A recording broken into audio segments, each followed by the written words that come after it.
नमस्कार, मैं हूं राजू राइन। आप देख रहे हैं भारत की आवाज़। अभी हमारे साथ आपके सामने मौजूद हैं राष्ट्रीय जनता दल के कद्दावर प्रवक्ता, जो हमेशा एक बेबाक अंदाज से जाने जाते हैं, जो कि हमेशा राजनीति चर्चा पे वो अपनी बात रखते हुए आप इनको देखे होंगे।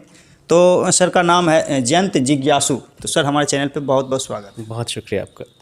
तो सर, अभी एक मीडिया में लगातार जो है एक बयान है तेजस्वी जी का। उन्होंने कहा था कि अगर आपका पैर जो है कट जाता है तो पहले आप कहाँ जाओगे, मंदिर या अस्पताल। इस पे काफ़ी मीडिया में इस तरह से बयान को चलाया जा रहा है, जो कि समाज में मैसेज जा रहा है कि एक धर्म के नाम पे वो तेजस्वी जी गलत मैसेज देने का काम कर रहे थे। नहीं, पहले के ज़माने में अगर किसी को सांप काट लेता था, कोई चोटिल हो जाता था, तो लोग, जो पुराने लोग थे, वो जादू टोना, झाड़ फूंक, इन सब में जाते थे। और जो मेडिकल साइंस है और जो डॉक्टर हैं, कई बार जागरूकता शिविर लगाते थे कि नहीं, आपको अस्पताल लेके आना है। कई लोग दहशत में और सही इलाज के अभाव में सर्पदंश से बहुत लोगों की मौत हो जाती थी। कई लोगों को, मान लीजिए माइग्रेन हो रहा है, किसी को मिर्गी आ रही है, और उसको जाके कोई तांत्रिक जादू टोना वाले में ले जाते थे, उसकी जान कई बार चली जाती थी, या लंबे समय तक वो बीमारी और बढ़ती जाती थी। तो जो संविधान का स्पिरिट है वो यही कहता है ना कि हम वैज्ञानिक चेतना के प्रसार को बढ़ावा दें। और ये काम किसका है? ये काम लेजिस्लेटर का है, ये काम जनप्रतिनिधियों का है, क्योंकि समाज में उनकी एक विश्वसनीयता, एक प्रतिष्ठा उनकी होती है, लोग उनका अनुसरण करना चाहते हैं। तो तेजस्वी जी के ये पूरे भाषण में जो यह अंश है वह तो धर्मानुकूल भी है। धर्म का मतलब सिर्फ उसको आप अक्षरशः न लें। धर्म का मतलब यह भी है कि आप जिस चीज़ को धारण करते हैं, और सही चीज़ों को धारण करना, सही परिप्रेक्ष्य में सोचना। ये बात सच है ना कि वो जो बार बार कहते हैं कि जो मंदिर जाते हैं उनको भी भूख लगती है, उनको भी रोटी चाहिए, उनको भी चिकित्सा चाहिए, तो किसको रोज़गार नहीं चाहिए? पूरी बात ये है, पूरी बात वो ये कहना चाह रहे हैं, और इसी दिशा में वो काम भी कर रहे हैं। धर्म तो सबके जीवन में किसी न किसी रूप में है, और धर्म को बड़ी शालीनता के साथ लोग अपने जीवन में बरतते भी रहते हैं। बहुत सारे लोग जब बेचैन होते हैं, अशांत रहते हैं, कोई दुख का पहाड़ उन पर टूटता है, तो सांत्वना भी जहाँ फेल हो जाती है, विफल हो जाती है, तो लोग अपने आप से बात करते हैं, लोग चुपचाप बैठ जाते हैं। बहुत दिनों तक लोग बोलते ही नहीं हैं, लोग आत्मचिंतन करते हैं, लोग धर्म की शरण में भी रहते हैं। लेकिन धर्म को बाजार पर घसीट के लाने का काम तो पहली बार हो रहा है, और इससे इनके राम भी प्रसन्न नहीं होंगे। जी, तो सर देखिए, एक तरफ जो है धर्म के नाम पे राजनीति हो रही है, दूसरी तरफ कर्म की राजनीति, जो कि विपक्षी कह रहे हैं कि रोजगार, चिकित्सा, शिक्षा, इस पे लगातार वो सरकार को घेरने का काम करती है। लेकिन सरकार हमेशा इस चीज़ को इग्नोर करते हुए वो धर्म को कहीं कहीं बीच में ले आते हैं। तो इससे क्या देश में क्या इससे प्रभाव पड़ेगा, जो कि लोग में जो मैसेज जा रहा है? आप सर विद्वान हैं। नहीं, देखिए, आज़ादी के समय में भी जो दंगा फसाद हुआ करते थे, और लोगों के मन में ये गहरे बिठा दिया गया कि भाई मुल्क का बंटवारा हो गया, तो एक पूरे मज़हब के सारे लोग को वहाँ चले जाना चाहिए। लेकिन जो लोग यहाँ रह गए, उनकी हमसे आपसे कहीं ज़्यादा इस मिट्टी से, या कहें कि कम लगाव नहीं है, और उनका ज़्यादा नुकसान हुआ। अगर मुल्क नहीं बंटता तो वो और ताकतवर होते, वो और बेहतर तरीके से अपना जीवन गुजार सकते थे। एक बड़ा हिस्सा चला गया उधर, और बहुत सारे उनके अहबाब चले गए, उनके रिश्तेदार चले गए, बहुत लोग दोनों तरफ के नाहक अपनी जान गंवा बैठे। तो जो लोग भी आज इस देश में हैं वो सब साथ मिलकर चलने के हिमायती हैं। लेकिन कुछ लोग जो इस तरह की बात करते हैं, उनको सिर्फ़ और सिर्फ भड़काना है, और उनको कोई इस देश की मुश्तरका तहज़ीब से लेना देना नहीं है। और जो करार गांधी ने किया था उस ज़माने में, जो मौलाना आज़ाद ने वचन दिया कि नहीं, यहीं रुक जाओ, यह देश तुम्हारा है, जामा मस्जिद से उनकी एक तारीख़ी तकरीर हुई, अहद करो ये मुल्क तुम्हारा है और तुम इसी के हो। तो उसको अगर हम रात दिन छेड़छाड़ करेंगे तो दुनिया में भी हमारी कोई प्रतिष्ठा बढ़ती नहीं है। और आज इस सूबे ने एक बड़ी मिसाल कायम की कि 1931 के बाद कोई जनगणना हुई नहीं भारत के स्तर पर, लेकिन मजबूरन ही सही अपने खर्च पर अगर कराया है, तो एक वस्तुपरक ढंग से एक आंकड़े आए सामने, और तुरंत उस पर काम शुरू हो गया। आंकड़े जुटाए इसलिए गए थे कि कुछ नीतियाँ बन सकें, तो उस गैप को बढ़ाया गया। और जब मुकम्मल डेटा सामने आ गया आर्थिक और शैक्षणिक स्थितियों का भी, तो फिर नए स्कूल कॉलेज खुलने शुरू हो जाएंगे, शिक्षकों की संख्या बढ़ाई गई है, सरकारी विद्यालयों की तरफ आकर्षण लौटेगा। धार्मिक उन्माद में तो वो लोग जाते हैं ना जो जहालत के शिकार होते हैं।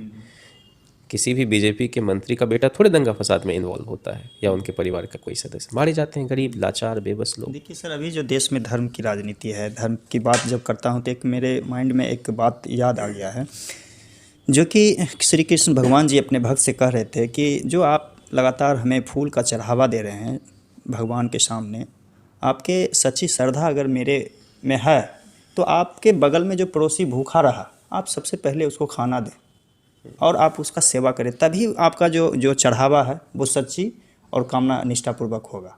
ये भगवान भी तो संदेश दे रहे हैं, लेकिन अभी जो है जो समाज को धर्म के नाम पे बांट रहे हैं लगातार, तो इस पर राम मंदिर के माध्यम में आप देख रहे हैं कि इस पर लगातार देश में प्रचार प्रसार एक बहुत बड़ी तादाद में किया जा रहा है। अगर इसी चीज़ को रोज़गार एजुकेशन के प्रति जो समाज में अभी भी बहुत लोग दूर हैं, इस चीज़ को जोड़ने का सरकार कहाँ उसका प्रयास रहती है? नहीं, सरकार तो अब देखिए क्या बोलते थे, बचपन हम लोग सुनते थे, रघुकुल रीति सदा चली आई, जान जाए पर प्राण जाए पर वचन न जाई।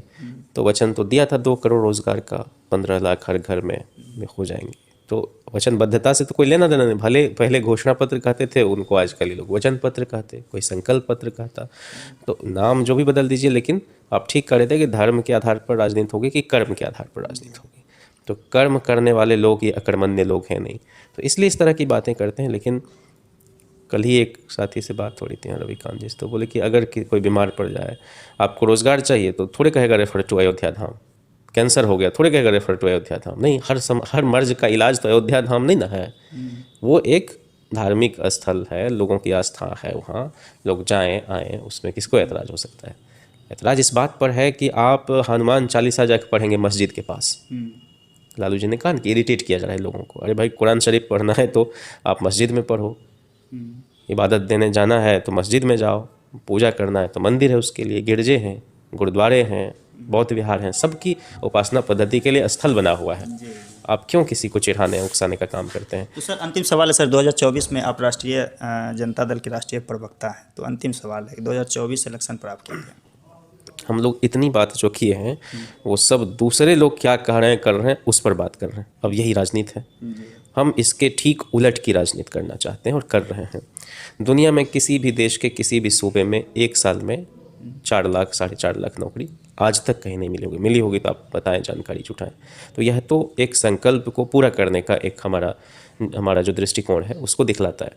और अभी 3 महीने के अंदर देखिए 2.25 लाख 2.5 लाख के आसपास शिक्षकों की। यह इसलिए कर रहे हैं कि गुणवत्ता थोड़ी बढ़ाई जा सके। बार बार प्रश्न उठ रहे थे बीच के कुछ दिनों में कि नहीं, शिक्षकों में की संख्या पर्याप्त नहीं है और शिक्षकों को थोड़ा परीक्षा वरीक्षा लेके तब उसको लाना चाहिए, ताकि बच्चे जो एक शिक्षक बहाल होंगे 30 साल तक वो रहेंगे। जब बच्चों को सही तालीम तो प्राइमरी लेवल पर नहीं मिली तो फिर आगे कितने भी अच्छे विश्वविद्यालय में चले जाएं, उनका काम नहीं हो पाता है। और हम लोगों ने हर महकमे में, जैसे आप स्वास्थ्य विभाग में भी देखिए, तो रिमोट एरियाज़ में भी कोशिश है कि स्वास्थ्य केंद्र ना हो जहाँ, तो उपकेंद्र ज़रूर हो। और हम हर कमिश्नरी में एक सुपर स्पेशलिटी का हॉस्पिटल दे सकें, और उस दिशा में बढ़ रहे हैं। सहरसा समेत कई ज़िलों में मेडिकल कॉलेज खोलने के लिए भी सरकार ने स्वीकृति दी है।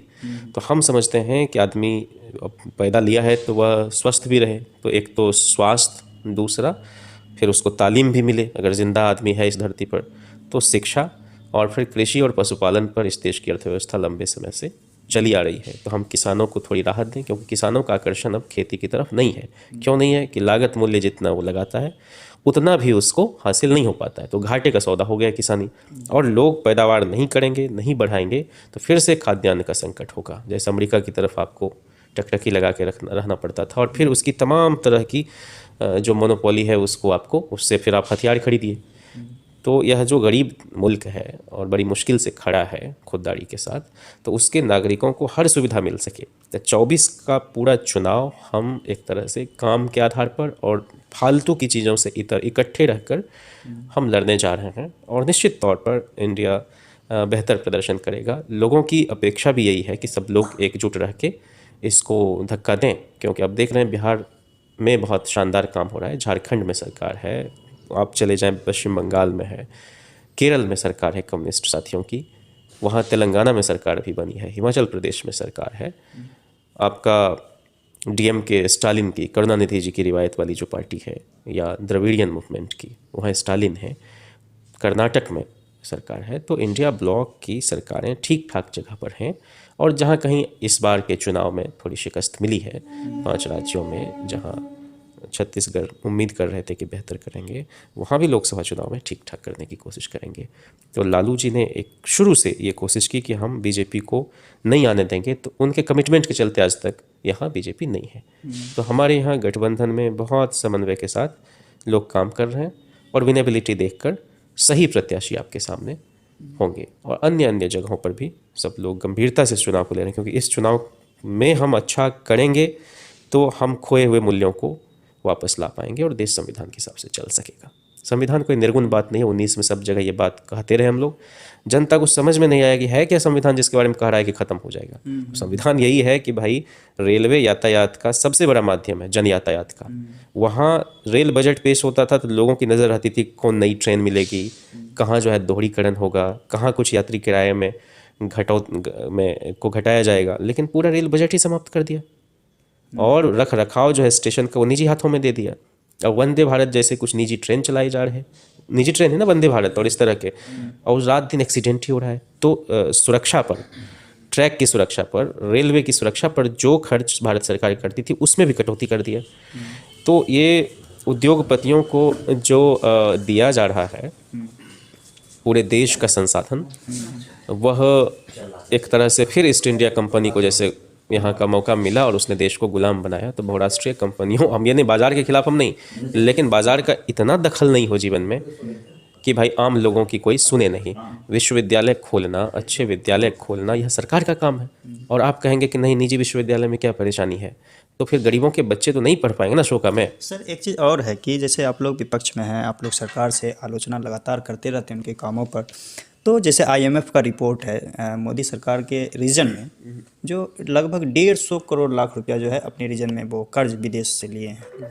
ये चीज़ बताने में कहीं न कहीं जो जनता तक पहुंचाने में आप लोग सक्षम नहीं देखा जा रहा, क्योंकि जनता ही सवाल इस पे किया है कि जो है विपक्ष क्या कर रही है, आखिर हम लोग तक वो बात नहीं आ पाती है। जी, जनता को तो हमेशा सरल भाषा में समझाना होता है। बजट पर लालू जी की प्रतिक्रिया लोग पूछते थे तो बोलते कैसा बजट है, तो बोला कि बिल्कुल घटिया बजट है, इसमें कुछ है ही नहीं। दाल की कीमत घटी, लोगों के कपड़े की कीमत घटी नहीं, सरसों तेल का कीमत बढ़ा, प्याज की कीमत बढ़ा दी गई, तो इसमें है क्या, सबको समझ में आ जाएगा। दाल रोटी प्याज लहसुन तो हर घर में हर रोज़ का काम है ना। अब हम कहेंगे IMF से इतना कर्ज लिया, रिजर्व बैंक रिजर्व फंड को पहली बार जो है इसने डिस्टर्ब किया, नहीं समझ में आना है। तो हम भी जनता की भाषा में ही बात करें, यह ज़रूरी है। और इसलिए आज भी रोटी कपड़ा मकान ही मुख्य चिंता है। कुछ लोग कहेंगे कि नौकरियां बची नहीं तो रिजर्वेशन पर क्या बात करनी है, बिल्कुल फ्रॉड है। आज भी देश का सबसे बड़ा एम्प्लॉयर रेलवे है। आज भी सेल में नियमित रूप से बहाली हो सकती है। लेकिन आप तो एक, क्या ये जनता के बीच से मांग उठी थी कि अग्निवीर बना दिया, क्या सेना के बीच से मांग उठी? नहीं, आपने मनमाने तरीके से ये सब किया ना। और वो 3 साल बाद उसको तो शहीद का दर्जा भी नहीं मिलता। तो आप समाज में अराजकता फैलाने के लिए ये सब करते हैं, इस तरह की स्कीम लेके आते हैं, क्योंकि किसान के ही बच्चे जाते हैं ज़्यादातर ना वहाँ। तो सबको अस्थायित्व के गर्त में धकेल रही है। इस बात को समझाने का प्रयास करेंगे संवाद के ज़रिए, है ना। जनता समझदार है, उनको समझाना क्या है, बस उनसे बातचीत करनी है गुफ्तगू की शक्ल में। चलिए सर, बहुत बहुत धन्यवाद। सर ने कहा कि जो है धर्म एक आस्था अपनी जगह है, लेकिन हम लोग को जो दुनिया विज्ञान की ओर बढ़ रही है, हम लोग को उनके साथ चलना चाहिए। तो हमारे साथ जुड़े थे जयंत जिज्ञासु सर, राष्ट्रीय जनता दल के राष्ट्रीय प्रवक्ता हैं। तो हमारे वीडियो को देखने के लिए लाइक करें और शेयर करें, ज़्यादा से ज़्यादा फॉलो करें। नमस्कार।